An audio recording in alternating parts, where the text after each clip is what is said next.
sugeng pepanggihan malih ing jagating lelembut.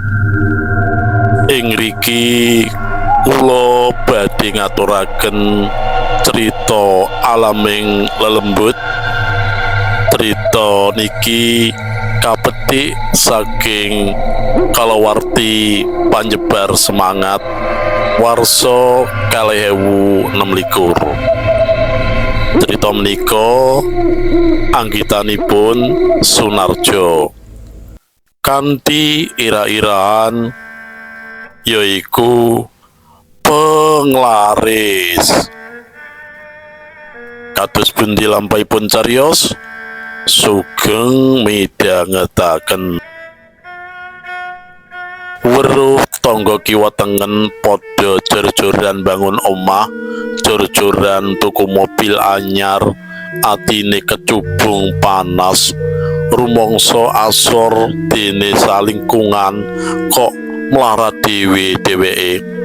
Omahe gedhek kecepit omah gedhong kiwa tengen lan mburi. Sansaya nelongso yen dina Minggu dheweke weruh tanggane padha mangkat plesir tumrap kecubung. Aja kok plesir, bisa mangan sedina kaping 3 lawan krupuk, jangan asem glandir wae wis bejo banget. Wong atase bojone mung kuli bangunan sing ora mesti entuk garapan.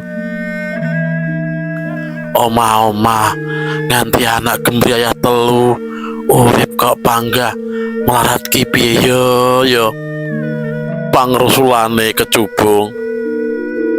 Lah witekno terus kon piye to Dik, aku iki wangsulane randu bojone. Kowe kok ya betah temen dadi kuli bangunan sing asile tak tungan to mas mbok alih profesi sing asile mitayani. Alih profesi ki njur arep kerja apa?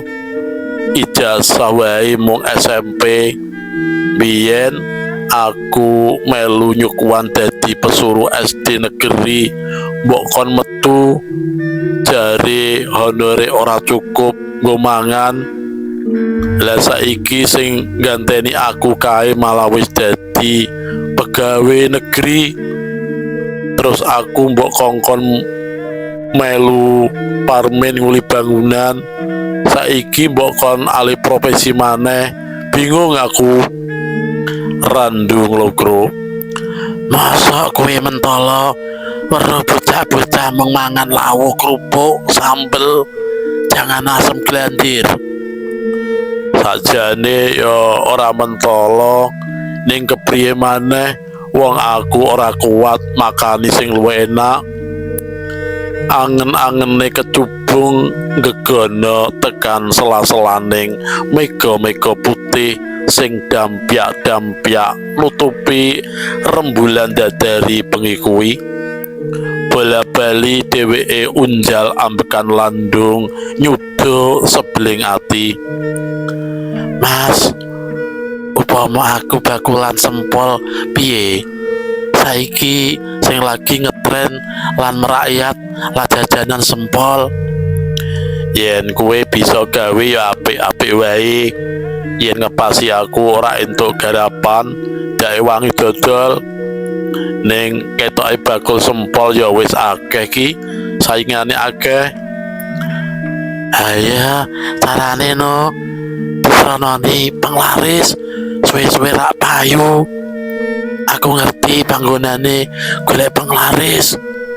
Kuburan ping 1000 kae papane.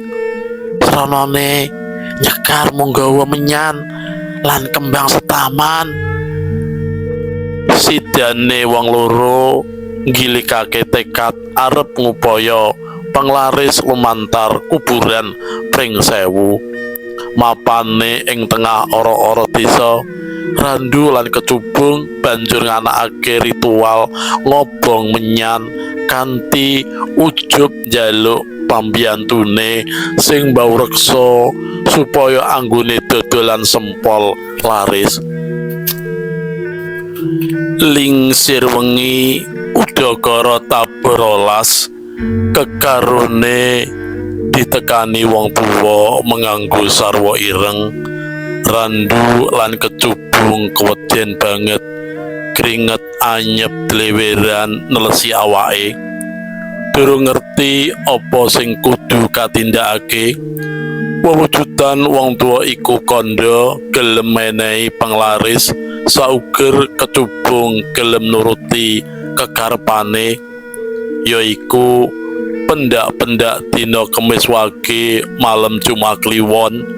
Kecubung prei anggone dodolan, dandan ayu ing kamar, wondene Randu kudu sumingkir ora oleh turu sak kamar. Kenging menapa kok kedam mekaten ki? Kecubung miterang, sebab ing wanci kasebut kowe kudu pepasihan karo aku, ngladeni aku nganti sadurunge subuh. Gelem apa ora? Inggih ki, kula sagah, wangsulane kecubung tanpa mikir dawa. Randu nyenggol sikute sing wadon karo takon klesak-klesik. Kowe wis mantep tenan po, Dik? Mantep, aku wis bosen urip melarat. Aku kepengin sugih kaya tangga sing omahe magrung-magrung kae, Mas. Bisa nglencer sak keluarga saben dina Minggu. Ganti dina kecubung bakul sempol anyaran sangareping supermarket kuwi larise ora mekakat. Njalari cingake bakul-bakul sempol sing wis lawas. Durung nganti genep 2 taun wis ketok owah-owahane. Sing maune mung sak rombong diadep dhewe saiki wis duwe 5 rombong. Duwe rewang cacah 4. Marang Likwar pembantune anyar, kecubung meling yen dina Kemis Wage malam Jumat Kliwon bakulan prei. Nadyan ana pesenan akeh tetep kudu ditolak. Likwar sumanggem senadyan ing atine gembol tandha pitakon. 3 taun usaha dodol sempol, kecubung wis bisa mbangun omah lawas direnovasi. 3 taun kepungkur omahe isih kecepit gedhong, saiki wis bisa mapaki. Rampung dandan-dandan omah, disusul tuku mobil anyar. Saben minggu dheweke sak keluarga nglencer menyang papan-papan wisata. Weruh owah-owahan uripe juragan sing cepet banget kuwi, Likwar penasaran. Luwe-luwe uger malam Jumat Kliwon kawit sore bendarane putri iku wis mlebu kamar. Arep takon ora wani, sisip sembiring malah dilereni. Yen nganti dipecat sida kojur tenan merga golek penggawean sing entuk belanja maton mono ora gampang. Ewa semono sinurung rasa penasaran sing ora bisa kebendung. Tengah wengi malam Jumat Kliwon, Likwar sengaja mlekan. Dheweke kepengin ngerti apa sebabe saben wanci kasebut juragane putri ngebleng ana kamar. Likwar menyat saka kamare ing mburi, banjur jumangkah alon-alon tumuju kamare kecubung.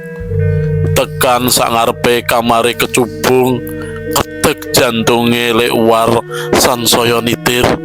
Dheweke krungu swara beka-beku ing antarane dipan sing krekotan. Sinambi megeng napas, dheweke nginjen lewat bolongan kunci.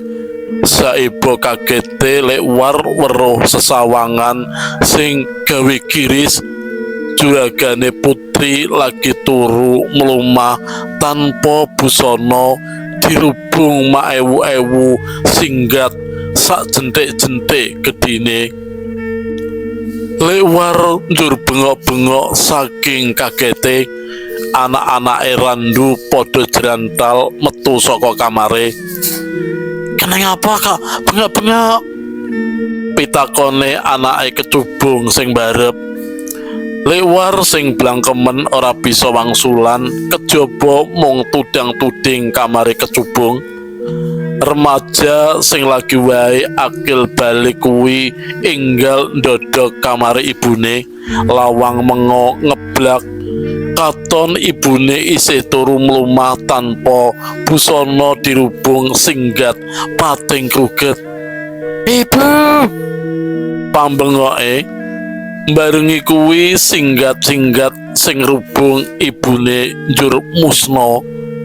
Kecubung jenggira tangi, ora sengaja tangane nyampluk lampu teplok sing dideleh ing kenop sacedhake peturane. Teplok mencelat natap tembok pecah dadi sawalang-walang. Lengane wutah blabar ing jobin, geni nyaut lenga, kobar padha sakala nglalap isen-isene kamar. Tanpa mikir dawa, anake mbarep kecubung nggendong ibune digawa metu. Lewar disiki mlayu metu karo bengok-bengok njaluk tulung. Tangga teparo padha mara aweh pitulungan, nanging ora ana asile. Geni sing mbesmi omah saisine iku ora bisa dipateni nganggo tangan-tangan manual. Ora nganti sak jam klebu omah ing garasi kuwi ludes dadi areng. Barengan geni wis sirep direwangi tangga teparo, anak-anake kecubung goleki bapake sing wiwit kobongan mau ora katon. Lewar eling yen juragane kakung saben malam Jumat Kliwon mesti turu ing kamar buri. Randu ditemokake tanpa nyawa ana kamar buri, jisime njekangkang kepanggang geni. Weruh kahanan jisime Randu sing ngeres-ngeresi ati, kecubung saanake tetangisan sambat-sambat nyuwun pangapura marang Gusti ingkang Maha Asih. Kabar kang sumebar, Randu bojone kecubung bakul sempol mati kobong merga mbrenjani janji karo lelembut sing dijaluki penglaris awujud siluman singgat. Layak dodolan larise kaya ora sabaine, dodol sempol durung 5 tahun wis bisa mbangun omah, tuku mobil, gelang kalung, mabior. Ujare salah sijine bakul sempol sing kedesek dening kecubung. "Aku dhisik lah wis kandha to, Dik. Cubung kae oleh dodolan ora lumrah, mesti nganggo penglaris, ketara larise ora mekakat. Neng nyatane ora suwe to. Wis awake dhewe ora perlu golek penglaris, sing wajar wae dodolan momo pawitane pasrah Gusti Allah. Rezeki wis didum dening pangeran, yen pancen wis dadi jatahe awake dhewe ora bakal nyang endi-endi. Lan maneh sing penting halal." Pamu menggelip bakul sempol liyane sing uga biasa mangkal ning sakiwa tengene supermarket. Mekaten para pamirsa pandemen waosan alaming lelembut, kalau wau sampun kula babar kanthi ira-iraan nggih menika penglaris anggitanipun Sunarjo. Mugi kemawon cariyos kula wau saged dados panglipur manah panjenengan sami. Matur nuwun, matur nuwun, rahayu ing pinanggih.